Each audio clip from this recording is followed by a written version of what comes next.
Oui, à n'en point douter, parce qu'au lendemain de la mise à jour économique, là, il y a pas mal de matériel pour jaser. Jean, une des questions qui reste là, ce matin, c'est cette fameuse mesure de la proportion d'efforts qui est faite par le gouvernement lui-même, ce qu'on appelle des sacrifices de l'État lui-même, versus les sacrifices qui sont demandés aux contribuables.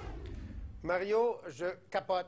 J'étais à l'Assemblée nationale il y a quelques minutes, là, directement en chambre, et le premier ministre Couillard se lève, et il y a le front de dire aux contribuables, là, vous n'avez contribué que de 8 de l'effort. Oui, mais Jean, c'est parce qu'il compte. Il y a plein d'affaires. Exemple, les taxes scolaires. Là. Lui, il considère que c'est le gouvernement qui réduit ses dépenses en réduisant ses versements aux commissions scolaires. Et il compte pas dans l'équation que les commissions scolaires se revirent vers le monde. Lui, il dit nous, on réduit nos dépenses, on paye plus ce montant-là aux commissions scolaires. C'est une vraie farce. Ah non, mais pire que ça, le ministre des Finances dit nous n'avons pas augmenté les impôts et nous n'avons pas augmenté les taxes. Pour l'amour du bon Dieu, mais ils nous prennent-tu pour des valises? Donc, le 8 ça exclut les commissions scolaires.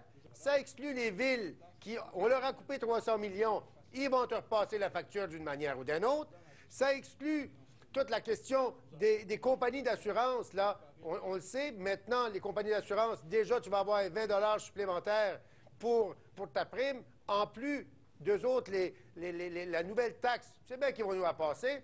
Penses-tu que les banques vont garder pour elles l'augmentation de leur taxe sur la masse salariale? Voyons donc, ils nous volent dans les frais bancaires. Ils vont juste en augmenter un petit peu.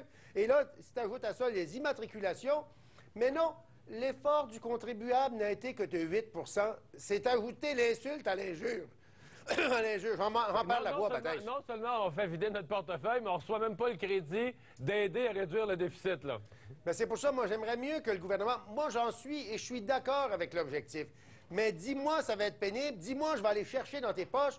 Mais fais-moi pas à croire que je suis un con, que j'ai rien compris, puis que ma poche se vide, puis que je m'en aperçois pas. L'amour du bon Dieu. Bon, la mise à jour d'hier, quand même, on essaie d'être positif un petit peu. Moi, j'en retiens quand même que la situation est sous contrôle, là, que le ministre Létard, avec tous les efforts, tous les sacrifices que ça demande, le ministre Létard a au moins pas perdu complètement le contrôle sur les finances. Il est sur ses cibles. Et donc, ces cibles qui nous permettent de revenir au déficit zéro en 2015-2016. Ça, c'était la bonne nouvelle. Effectivement, 2,350 milliards de déficit cette année, prétend-il, et zéro en 2015-2016. Sincèrement, ça, c'est la bonne nouvelle et c'était un engagement formel, non seulement du Parti libéral, mais si le Parti québécois avait été là, il était pogné de la même manière parce que, au fond, ce sont les agences de notation qui nous forcent à régler nos affaires puis à nettoyer nos finances publiques. Ouais. Moi, le problème que j'ai, je pense qu'on a droit à la vérité. Dans certains cas, on a droit à des excuses. Moi, je pense que les jeunes familles qui ont voté en se faisant dire on n'ira pas plus loin que l'inflation au niveau des frais de garderie, ils ont le droit de se faire dire « Je m'excuse, je n'ai pas rempli la promesse et voici pourquoi ». Mais pour le moment, c'est comme si on comprenait rien, personne. On est en train de se faire passer la savonnette, on n'est pas supposé s'en apercevoir. Jean, tu viens de parler des ménages là, qui utilisent les services de garde, donc tous ceux qui vont voir la facture augmenter. Il était resté une sérieuse inquiétude la semaine passée, à savoir, est-ce que l'augmentation, le seul exemple que ça passe de 7,30 à 12, à 13, à 15, à 20,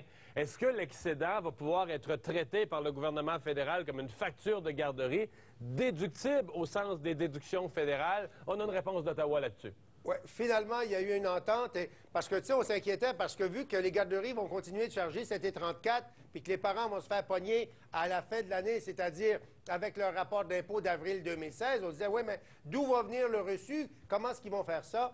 Et il y a une entente entre Québec et Ottawa, et donc les frais supplémentaires de garderie vont être déductibles au niveau fédéral, donc ça va au moins enlever une certaine pression puis baisser le coût réel des frais de garderie. Non, c'est une bonne nouvelle que le fédéral n'a pas niaisé là-dessus, n'a pas taponné là-dessus, a donné la réponse rapidement. Là-dessus, je pense que c'est une bonne affaire pour tout le monde. Oui, ça sécurise les parents aussi, là. Merci beaucoup, Jean. Bonne fin de séjour à Québec. Je m'en retourne à Montréal. Au revoir. Un mini-budget, ni plus ni moins, du gouvernement. Bon, on le sait, il y avait de mauvaises nouvelles. Et moi, je vais vous dire, je sens qu'il y a un glissement. C'est-à-dire que des réductions de dépenses importantes du gouvernement. J'ai l'impression que plus on en parle du retour à l'équilibre budgétaire, plus le gouvernement fouille, plus on glisse des réductions de dépenses vers des augmentations de revenus. Donc, de l'argent de plus à venir chercher dans nos poches. Je vais vous faire réentendre hier la façon, parce que bon, il va y avoir 2 cents de plus sur l'essence à partir du 1er janvier. Je vais vous faire réentendre comment le ministre de l'Environnement nous a présenté ça. Pour un automobiliste qui a une automobile qui consomme 7 litres au 100 km et parcourt 20 000 km par année, on parle d'une augmentation d'à peu près 28 $ par année. Alors là, on parle de moins d'un café par semaine. L'image marketing du café par semaine. Ah, ça vous coûte un café par jour, ça vous coûte un café par semaine. Hey! On n'en peut plus. On n'en peut plus du café. Hey, t'as augmenté la TVQ d'1 point au tournant 2010. Ça, c'est quoi? Ça, c'est un café par jour? Après ça, en 2011, un autre point de TVQ. Ça, c'est quoi? C'est un autre café par jour. Puis la taxe scolaire qui a augmenté l'année passée, qui réaugmente cette année, qui va réaugmenter l'année prochaine. Là, on est rendu à 2-3 autres cafés par jour. La contribution santé qu'on ne payait pas avant, qu'on paye. Hey! On baigne dans le café. Là, on fait des ballons parce qu'on a du café par-dessus la tête. Arrêtez, là, des comparaisons avec un café par jour, là. C'est sûr que prise une à une, toutes les petites augmentations de taxes, ça peut représenter un café par jour, un crayon par semaine. C'est des images niaiseuses. Là. Arrêtez. Là. Dites-nous que ça nous coûte cher. Dites-nous que vous en avez besoin pour le déficit zéro. Là, chez nous, le café, là. Café. Et là, on commence à être sénère parce que là, on en prend trop de café. Là, la patate nous pompe. On n'en peut plus des images du café. Fini. Plus jamais les ministres. Fini café. Plus café. Plus café. On se calme. Fini café. Bon, parlons-en des augmentations parce que c'est quand même majeur pour les automobilistes. Je suis quasiment gêné.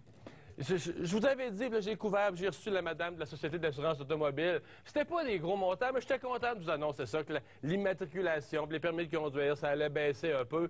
Puis c'est ça, puis avant de rentrer en onde, ma chef de pupitre, puis moi, on en avait parlé. Puis on s'était dit, c'est bien certain que le gouvernement va trouver une façon de venir nous chercher ça. Puis elle me disait, c'est sûr. C'est pas, je disais, d'après moi, cette fois-ci, ils n'ont pas de chemin. Écoute, il y a une loi, ils ont mis ça dans un compte à part. Mais j'avais sous-estimé l'imagination du gouvernement. La taxe. Ils ont trouvé une façon d'augmenter la taxe sur les matriculations puis la taxe sur la partie assurance dans le permis de conduire. Plus, évidemment, bon, les gros véhicules, les grosses cylindrées, 4 litres et plus, ça va être 50 $ de plus sur l'immatriculation. 100 $ pour les 5 litres et plus. Bon, on va dire c'est les gros véhicules, puis tout ça. Puis on peut dire ces gens-là qui ont des gros véhicules, c'est correct qu'ils payent. Ils s'achètent un véhicule de 50 000 $, ils payent déjà 5 000 $ de TVQ, puis tout le reste. Mais enfin, bon, on retourne la